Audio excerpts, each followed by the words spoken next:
നന്മ 24ലേക്ക് സ്വാഗതം. ഇനി നമ്മുടെ രക്ഷക്കായി ഗവൺമെൻറ് ഉദ്യോഗസ്ഥരും എത്തും.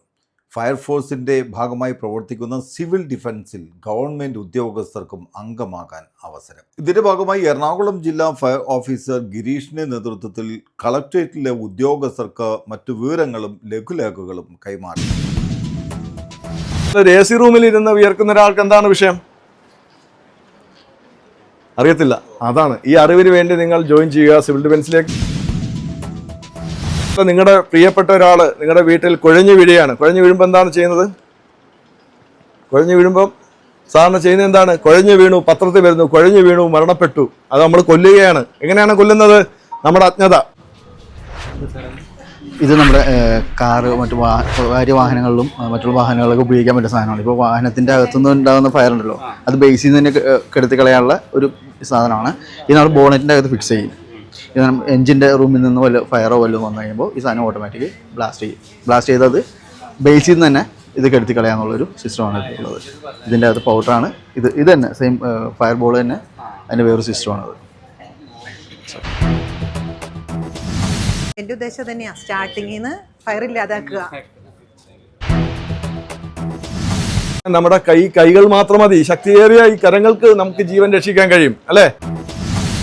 ഇപ്പൊ പെട്ടെന്ന് ഒരു ഫയർ സർവീസ് വരുന്നതിന് മുമ്പ് വീട്ടിൽ തീ പിടിച്ചു കഴിഞ്ഞാൽ എന്തൊക്കെ നമുക്ക് ചെയ്യാൻ പറ്റും? ഒരു കപ്പലിന്റെ കുരു തൊണ്ടയിൽ കുടുങ്ങി കഴിഞ്ഞാൽ നിങ്ങൾക്ക് എന്ത് ചെയ്യാൻ പറ്റും? ഇട്ട് നിലവിളിക്കുകയാണ്, അല്ലേ?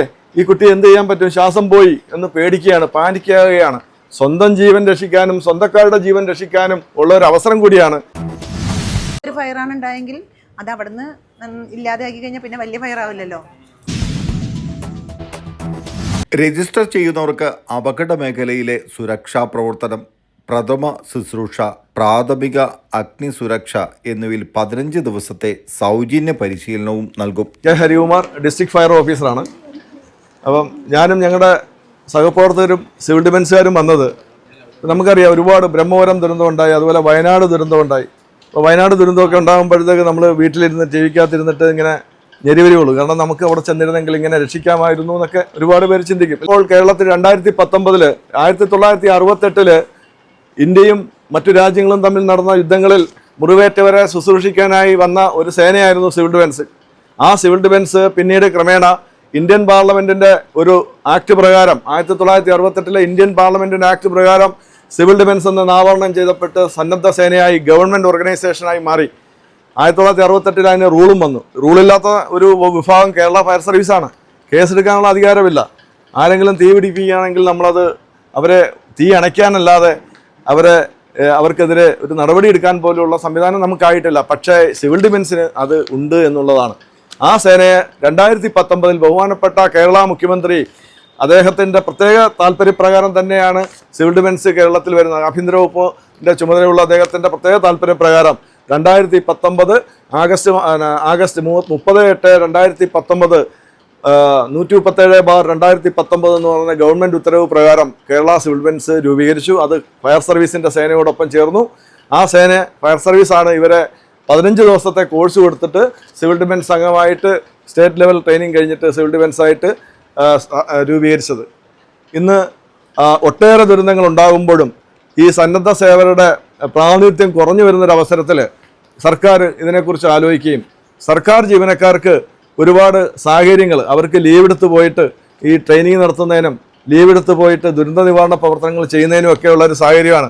പ്രത്യേകിച്ച് റവന്യൂ വകുപ്പിൻ്റെ ഉദ്യോഗസ്ഥരോട് അത്തരം കാര്യങ്ങൾ പറയേണ്ട കാര്യമില്ല. നിങ്ങളുടെ വില്ലേജ് തലങ്ങളിൽ വില്ലേജ് ഓഫീസർ അടക്കമുള്ള ആൾക്കാർ അറിയാം. ഒരു ചെറിയ മഴ പെയ്താലും ഓടണം എങ്ങോട്ട്? ദുരന്ത സ്ഥലത്തേക്ക്, അല്ലെങ്കിൽ മഴ പെയ്ത സ്ഥലത്തേക്ക് പോകേണ്ടവരാണ് നിങ്ങൾക്ക്. അതുകൊണ്ട് ഇതിനെക്കുറിച്ച് കൂടുതൽ പറയേണ്ട ഒരു സാഹചര്യമില്ല.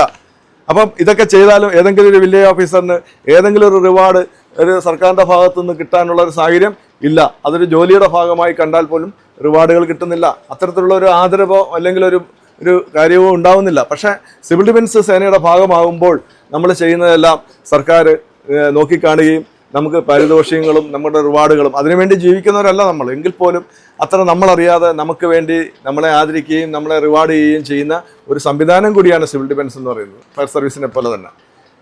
അപ്പോൾ ഈ ദുരന്ത നിവാരണ പ്രവർത്തനങ്ങൾക്ക് ആക്കം കൂട്ടാൻ വേണ്ടി, കേരളത്തിനെ സജ്ജീകരിക്കാൻ വേണ്ടി കേരള സർക്കാർ ജീവനക്കാർക്ക് ജോയിൻ ചെയ്തുകൊണ്ട് ഒരു ഉത്തരവിറക്കി. ഈ ഉത്തരവ്, സർക്കാർ ഉത്തരവ് നിങ്ങൾ പരിശോധിക്കണം.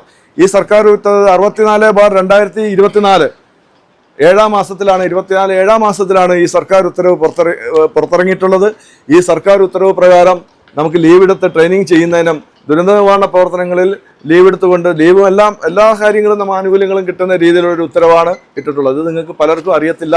അത് അറിയിക്കുന്നതിനും നിങ്ങളെ വളരെ ഇത് പറഞ്ഞു മനസ്സിലാക്കി നിങ്ങളുടെ സ്വയം മനസ്സിലായാൽ നിങ്ങൾക്ക് ഇതിനകത്ത് ഇതിനകത്ത് എൻറോൾ ചെയ്യിക്കാൻ വേണ്ടി നിങ്ങൾക്ക് ഇതിനകത്ത് രജിസ്റ്റർ ചെയ്യാൻ വേണ്ടിയുള്ള QR കോഡ് സഹിതമാണ് നിങ്ങളിലേക്ക് ഞങ്ങൾ എത്തിച്ചേർന്നിരിക്കുന്നത്. നിങ്ങളെല്ലാവരും ഇന്ന് തന്നെ ഇത് QR കോഡ് എൻ്റർ ചെയ്ത് അതിന് പറഞ്ഞു തരും. നിങ്ങൾ ഇന്ന് തന്നെ ഇതിനകത്ത് ജോയിൻ ചെയ്യണം. തൻ്റെ തൊട്ടടുത്തൊരു വീട്ടിൽ കിണറ്റിൽ ആൾ വീണാൽ പോലും നിങ്ങളെ ഈ സേനാംഗ നിലയിൽ നിങ്ങൾക്ക് അവിടെ പ്രവർത്തിക്കാൻ കഴിയും. അല്ല, തീ പിടിച്ചു കഴിഞ്ഞാൽ നിങ്ങളെ അറിയിക്കേണ്ടവരെ അറിയിക്കാൻ പറ്റും.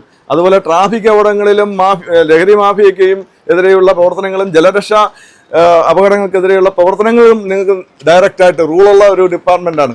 ഈ റൂളുള്ള സിവിൽ ഡിഫൻസിലേക്ക് നിങ്ങൾക്ക് അവിടെ ഇരുന്നുകൊണ്ട് പല കാര്യങ്ങളും നിങ്ങളുടെ ഈ ഉദ്യോഗസ്ഥ എന്ന നിലയ്ക്ക് അപ്പുറം ഇതിനകത്ത് ജോയിൻ ചെയ്യുമ്പോൾ ചെയ്യാൻ കഴിയുമെന്നുള്ള സവിശേഷത കൂടിയുണ്ട്. നിങ്ങളിൽ കൂടുതൽ കരുത്ത് പകരുകയാണ്. സർക്കാർ ജീവനക്കാരൻ എന്ന നിലയിൽ നിങ്ങളുടെ ഒരു സോഷ്യൽ കമ്മിറ്റ്മെൻറ്റിന് ശക്തി പകരുന്ന കാര്യം കൂടിയാണ് ഇതെന്ന് ഞാൻ അറിയിക്കുകയാണ്. അപ്പോൾ എല്ലാവരും, അതുപോലെ നിങ്ങളുടെ പ്രിയപ്പെട്ട ഒരാൾ നിങ്ങളുടെ വീട്ടിൽ കുഴഞ്ഞു വീഴുമ്പോൾ എന്താണ് ചെയ്യുന്നത്? കുഴഞ്ഞു വീഴുമ്പം സാധാരണ ചെയ്യുന്നത് എന്താണ്? കുഴഞ്ഞു വീണു, പത്രത്തിൽ വരുന്നു, കുഴഞ്ഞു വീണു, മരണപ്പെട്ടു. അത് നമ്മൾ കൊല്ലുകയാണ്. എങ്ങനെയാണ് കൊല്ലുന്നത്? നമ്മുടെ അജ്ഞത, നമുക്കറിയില്ല. ഈ കുഴഞ്ഞു വീഴുന്നതെല്ലാം മരണമാണെന്ന് കരുതുന്ന ആൾക്കാരാണ്. എന്തുകൊണ്ടാണ്? നമുക്കറിവില്ലാത്തതുകൊണ്ടാണ്. ഒരാൾ വിയർക്കുന്നു. ഞാൻ വിയർക്കുന്നത് എന്തുകൊണ്ടാണ്? ഇവിടെ ചൂട് കൂടുതലാണ്, നിങ്ങളോട് സംസാരിക്കുന്നതുകൊണ്ടാണ് ഞാൻ വിയർക്കുന്നത്. എന്നാൽ ഒരു AC റൂമിൽ ഇരുന്ന് വിയർക്കുന്ന ഒരാൾക്ക് എന്താണ് വിഷയം? അറിയത്തില്ല. അതാണ് ഈ അറിവിന് വേണ്ടി നിങ്ങൾ ജോയിൻ ചെയ്യുക സിവിൽ ഡിഫൻസിലേക്ക്. എന്തുകൊണ്ടാണ്? അതൊരു ലക്ഷണമാണ്. ആ ലക്ഷണം എന്തായിരിക്കും? ഒരു ഹാർട്ട് അറ്റാക്കിൻ്റെ ലക്ഷണമായിരിക്കും. അത് നമുക്ക് പരിഹരിക്കാൻ നമ്മുടെ കൈകൾ മാത്രം മതി. ശക്തിയേറിയ ഈ കരങ്ങൾക്ക് നമുക്ക് ജീവൻ രക്ഷിക്കാൻ കഴിയും, അല്ലേ? അതുപോലെ തൊണ്ടയിൽ കുടുങ്ങി എത്രയോ കുട്ടികളാണ്, പാല് വായിൽ കുടുങ്ങിക്കൊണ്ട് കുട്ടികൾ എത്രയോ പേര് മരിക്കുന്നുണ്ട്. നിങ്ങൾക്ക് തന്നെ അറിയാം, അല്ലേ? ഒരു കപ്പലണ്ടി കുരു തൊണ്ടയിൽ കുടുങ്ങിക്കഴിഞ്ഞാൽ നിങ്ങൾക്ക് എന്ത് ചെയ്യാൻ പറ്റും? ഇട്ട് നിലവിളിക്കുകയാണ്, അല്ലേ? ഈ കുട്ടി എന്ത് ചെയ്യാൻ പറ്റും? ശ്വാസം പോയി എന്ന് പേടിക്കുകയാണ്, പാനിക്കുകയാണ്. സ്വന്തം ജീവൻ രക്ഷിക്കാനും സ്വന്തക്കാരുടെ ജീവൻ രക്ഷിക്കാനും ഉള്ള ഒരു അവസരം കൂടിയാണ്, ദുരന്ത നിവാരണ പ്രവർത്തനങ്ങളിൽ പങ്കെടുക്കാനുള്ള ഒരു അവസരം കൂടിയാണ് എന്ന് പറഞ്ഞുകൊണ്ട് ഞാൻ എൻ്റെ വാക്കുകൾ നിർത്തുന്നു. നിങ്ങൾ തീർച്ചയായിട്ടും ജോയിൻ ചെയ്യുന്നുള്ള പ്രത്യാശയോടെ നിർത്തുന്നു. ഇപ്പോൾ ഗവൺമെൻറ്റിൻ്റെ ഇതിൽ വന്നിട്ട് എല്ലാ ഗവൺമെൻറ് ഓഫീസേഴ്സും വന്നിട്ട് സിവിൽ ഡിഫൻസിൽ അംഗമാകാൻ വേണ്ടിയിട്ടുള്ള ഒരു ഉത്തരവ് പുറപ്പെടുവിച്ചിട്ടുണ്ട്. അപ്പോൾ അതിൻ്റെ ഭാഗമായിട്ടാണ് മാഡം ഈ QR കോഡിൽ സ്കാൻ ചെയ്ത് കഴിഞ്ഞാൽ ഈ വെബ്സൈറ്റിലോട്ടായിരിക്കും പോകുന്നത്. അപ്പോൾ അതിൽ മാഡത്തിൻ്റെ ഡീറ്റെയിൽസൊക്കെ ഫില്ല് ചെയ്ത് കഴിഞ്ഞിട്ട് നിയറസ്റ്റ് സ്റ്റേഷൻ ചെയ്യുവാണെങ്കിൽ നമ്മൾ ഇതിലൊക്കെയാണ് ട്രെയിനിങ് തരുന്നത്. സാർ പറഞ്ഞ പോലെ first aid, basic life support, ഇപ്പോൾ പെട്ടെന്ന് ഒരു ഫയർ സർവീസ് വരുന്നതിന് മുമ്പ് വീട്ടിൽ തീ പിടിച്ച് കഴിഞ്ഞാൽ എന്തൊക്കെ നമുക്ക് ചെയ്യാൻ പറ്റും എന്നുള്ള രീതിയിലുള്ള ഒരു ട്രെയിനിങ്ങാണ് നമ്മൾ കൊടുക്കുന്നത്. അപ്പോൾ നമുക്കൊരു അവയർനെസ്സും കൂടിയാണ് ഇത്. നമ്മൾ ഒന്ന് പഠിക്കാൻ വേണ്ടിയിട്ടും കൂടിയാണ് ഒരു CPR കൊടുക്കുന്നത് എങ്ങനെയാണ് എന്നുള്ള എല്ലാ കാര്യങ്ങളും ആണ്. അപ്പോൾ ഇപ്പോൾ നിങ്ങളെ സംബന്ധിച്ചിടത്തോളം ഇത് വന്നിട്ട് പെയ്ഡ് ലീവാണ്. നിങ്ങൾക്കത് ഗവൺമെൻറ് അനുവദിച്ചിരിക്കുന്നത് 15 days ആണ്. സ്റ്റേഷൻ തലത്തിൽ 6 days, ഡിസ്ട്രിക്ട് ലെവൽ 6 days, പിന്നെ 3 days വന്നിട്ട് സ്റ്റേറ്റ് ലെവൽ ട്രെയിനിങ്ങുമാണ് നമ്മൾ കൊടുക്കുന്നത്. അപ്പോൾ ഉറപ്പായിട്ടും മാഡം ഇതിൽ വന്നിട്ട് രജിസ്റ്റർ ചെയ്ത് ഞങ്ങളുടെ ടീമിലോട്ട് വരണം എന്ന് ചെയ്യുന്നു. Thank you madam. കേരള അഗ്നിരക്ഷാ സേനാ വകുപ്പിന് കീഴിൽ പ്രവർത്തിക്കുന്ന സന്നദ്ധ സംഘടനയായ കേരള സിവിൽ ഡിഫൻസിൻ്റെ പ്രവർത്തനങ്ങളാണ് ഇന്നിവിടെ നടക്കുന്നത്. ബ്രഹ്മപുരത്തായാലും അതുപോലെയുള്ള എല്ലാ പ്രളയ ദുരന്ത ബാധിത പ്രദേശങ്ങളിലും ആയാലും, സ്റ്റാൻഡ് ബൈ ഡ്യൂട്ടിക്കായാലും, ശബരിമല ഡ്യൂട്ടിക്കായാലും, ഏത് സേവന മേഖലയിലായാലും സിവിൽ ഡിഫൻസിൻ്റെ സേവനം അഗ്നിരക്ഷാ വകുപ്പിന് ഒഴിവാക്കാൻ പറ്റാത്ത രീതിയിൽ വളർന്നുകൊണ്ടിരുന്നു. ഇതിൻ്റെ പ്രവർത്തനങ്ങൾ കൂടുതൽ വിപുലീകരിക്കുക എന്ന ലക്ഷ്യത്തോടു കൂടി തന്നെ സർക്കാർ ജീവനക്കാരെയും ഇതിൻ്റെ ഭാഗമാക്കുക എന്നുള്ള ലക്ഷ്യത്തോടു കൂടിയാണ് ഇന്നിവിടെ അതിൽ വോളണ്ടിയറായിട്ട് ചേരുവാൻ തക്ക രീതിയിലുള്ള പ്രവർത്തനങ്ങൾ ഇന്നിവിടെ തുടക്കമിട്ടിരിക്കുന്നത്.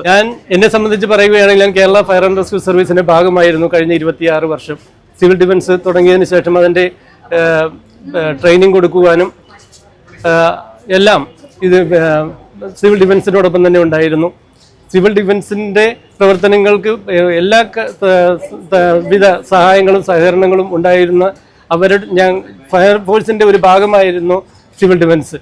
എന്നാൽ ഇന്ന് ഞാൻ സിവിൽ ഡിഫൻസിൻ്റെ റിട്ടയർ ചെയ്തതിന് ശേഷം സിവിൽ ഡിഫൻസിൻ്റെ ഒരു അംഗമെന്ന നിലയിൽ ഇവരോടൊപ്പം ഒത്തുചേർന്ന് ഒരുമിച്ച് പ്രവർത്തിക്കുകയാണ്. സ്റ്റേറ്റിൽ പല ആവശ്യങ്ങൾക്കായിട്ട് പലരുടെ പൊതുജനത്തിൻ്റെ ആവശ്യമായിട്ട് വരാറുണ്ടായിരുന്നു. അപ്പോഴാണ് സാർമാരിങ്ങനെ കോൺഫറൻസ് കൊടുക്കുന്നതും ഇവിടെ സ്റ്റാഫുകൾക്ക് അതിൻ്റെ ബോധവൽക്കരണം കൊടുക്കുന്നതും. അപ്പോൾ ഞാനത് കയറി വന്ന് SI സാറിനോട് ചോദിച്ചു, എനിക്കിതിനകത്ത് പങ്കാളിയാകാൻ പറ്റുമെന്ന്. ഞാൻ ഇന്ത്യൻ റെഡ് ക്രോസ് സൊസൈറ്റിയുടെ ആയുഷ്കാല ലൈഫ് മെമ്പറാണ്, സന്നദ്ധ സംഘടനയുടെ. പിന്നെ മനുഷ്യാവകാശ സംരക്ഷണ സമിതിയുടെ നാഷണൽ കൗൺസിൽ മെമ്പറും കൂടിയാണ്. പിന്നെ ജനസംരക്ഷണ സമിതിയുടെ സംസ്ഥാന സെക്രട്ടറിയാണ്. മാലിന്യത്തിൻ്റെ ആ തീകത്തിൽ വ്യാപനം വന്നപ്പോഴും ഇങ്ങനത്തെ സന്നദ്ധ സംഘടനകളുണ്ടെങ്കിൽ, സ്പെഷ്യൽ സ്ക്വാഡ് ഉണ്ടെങ്കിൽ അത് വളരെ ഉപകാരപ്രദമാണ്. അപ്പോൾ പൊതുജനങ്ങളുടെ മുന്നിൽ നമ്മൾ ഇറങ്ങി ചെല്ലുമ്പോൾ അവർ എടുത്ത വഴിക്ക് ചോദിക്കും, താങ്കൾ ആരാന്നാണ് ചോദിക്കുന്നത്. നമുക്കൊരു ഐഡൻറ്റിറ്റി കിട്ടുന്നത് നല്ല കാര്യമാണ്. ഇതിപ്പോൾ വളരെ നല്ലൊരു പ്രോഗ്രാമാണ്. നമുക്ക് മറ്റുള്ള ജനങ്ങൾക്ക് ബോധവൽക്കരണം കൊടുക്കാനും ഏതൊരു സാധാരണക്കാരനും പൊതുജനത്തിനും പങ്കാളിത്തമാകാനും ഒരു നല്ലൊരു മാർഗം കൂടിയാണ്. സാർമാർ തന്ന നിർദ്ദേശങ്ങൾക്ക് വളരെ നന്ദി. അനവധി ആൾക്കാർക്ക് ഇതിനകത്ത് ജോയിൻ ചെയ്യാൻ പറ്റും.